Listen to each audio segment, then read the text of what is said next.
तो ये जो DIP डाइट कैसे लेना है मैं आपको समझा दूं, ये 2 फेजेस में बांट सकते हैं। फेज 1 ऐसी बीमारियां जो आपके इनिशियल स्टेज में हैं। डायबिटीज के केस में जो डायबिटीज के दवाइयों पे हैं, सिर्फ मेडिसिन पे हैं, वो फेज 1 पेशेंट बोल सकते हैं। जो इंसुलिन पे है वो फेज 2 पेशेंट बोल सकते हैं।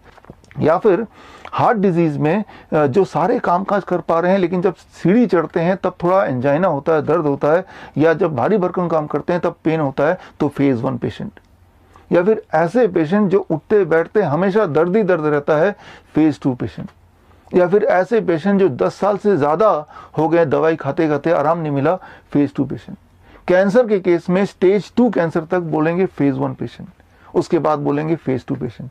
अस्थमा के केस में अगर एक बार पंप करने से पूरा दिन भर का काम चलता है, फेज 1 पेशेंट।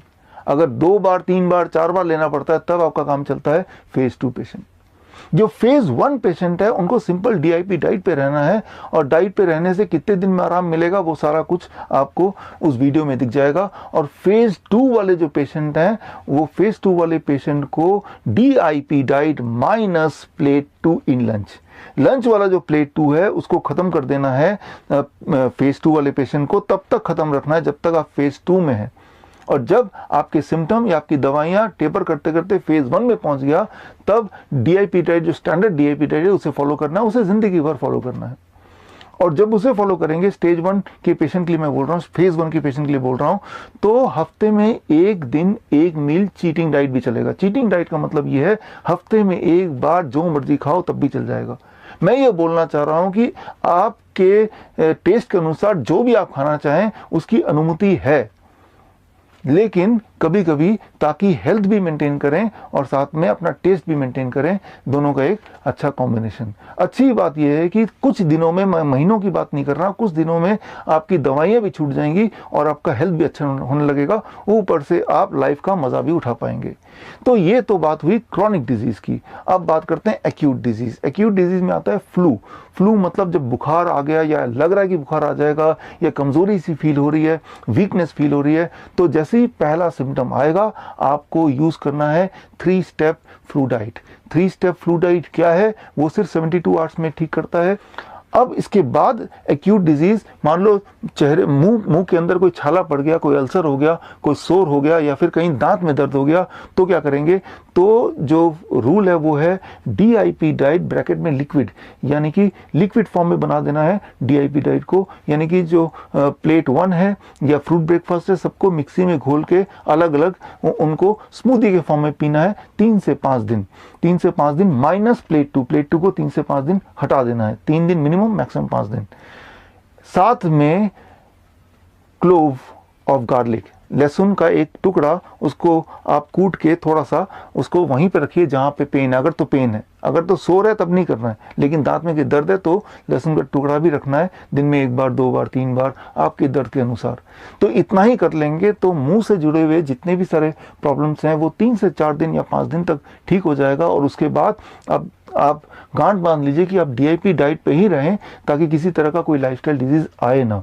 अब नीचे चलते हैं, स्टमक पे आते हैं। स्टमक से जुड़े हुए कोई भी प्रॉब्लम हो, एक्यूट प्रॉब्लम मतलब डायरिया है, लूज मोशन है, स्टमक एक है, 24 घंटे के लिए कोकोनट वाटर फास्टिंग। 24 घंटे के लिए सिर्फ कोकोनट वाटर पे रहेंगे, कुछ और नहीं, कुछ और नहीं, बिल्कुल कुछ और नहीं। कितना कोकोनट वाटर? आपके बॉडी वेट के हिसाब से। मान लीजिए आप 70 kg आपका वेट है, 7 ग्लास कोकोनट वाटर पूरे दिन भर में, कुछ और नहीं खाना, कुछ और नहीं पीना है। मैंने देखा है 24 घंटे लगते हैं पेट से जुड़े हुए सारे प्रॉब्लम को रिजॉल्व होने में। अब चलते हैं लंग्स पे। अगर सूखी खांसी है या अस्थमेटिक अटैक है, ऐसे केस में आपको क्या करना है?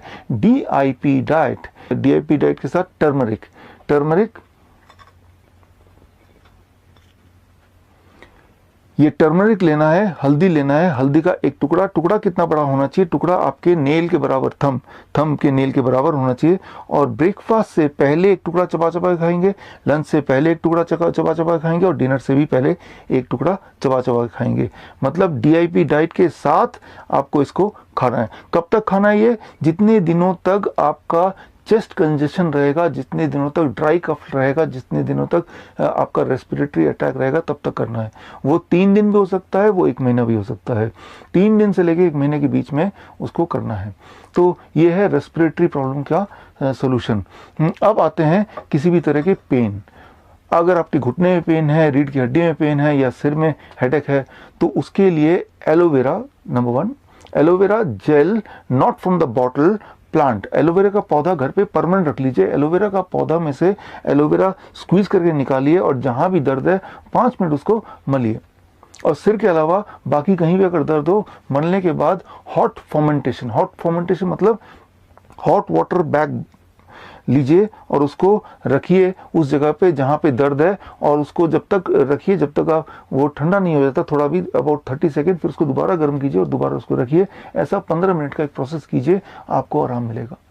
अगर माइग्रेन है, हेडेक है तो एलोवेरा लगाना है 5 मिनट, कोई मालिश कर दे तो अच्छा है। और उसके बाद आपको क्या करना है, एक बाल्टी में गर्म से गर्म पानी भरना है, उतना गर्म जितना आप सह पाएं, और अपने पैरों को उसके अंदर डाल देना है, घुटने तक पानी हो, और ऐसा 20 मिनट बैठना है। 20 मिनट के लिए जब बैठेंगे तो बीच में 5-7 मिनट बाद पानी ठंडा होने लगेगा, तो एक मग से पानी निकालेंगे और दूसरे मग से बहुत गर्म पानी उसमें ऐड करते जाएंगे, ताकि गर्म जो है वो लगभग बना रहे 20 मिनट तक। तो ऐसे में आप देखेंगे कि जो हेडेक है या माइग्रेन है वो धीरे धीरे रिजॉल्व हो रहा है। साथ ही में अगर कोई ब्लड प्रेशर का पेशेंट है जिसका ब्लड प्रेशर अचानक बढ़ गया, तो वो भी सेम प्रोसेस करेंगे, तो ब्लड प्रेशर आपका करीब 20 सिस्टोलिक इतना घट जाएगा विद इन 20 मिनट्स, और इतना घट जाएगा तो वो नॉर्मल ब्लड प्रेशर रेंज में आ जाएगा mostly, and that is a quick and safe relief. अब आपने सीख लिया कि मेजर एक्यूट इलनेस में क्या करना है और मेजर क्रॉनिक इलनेस में क्या करना है।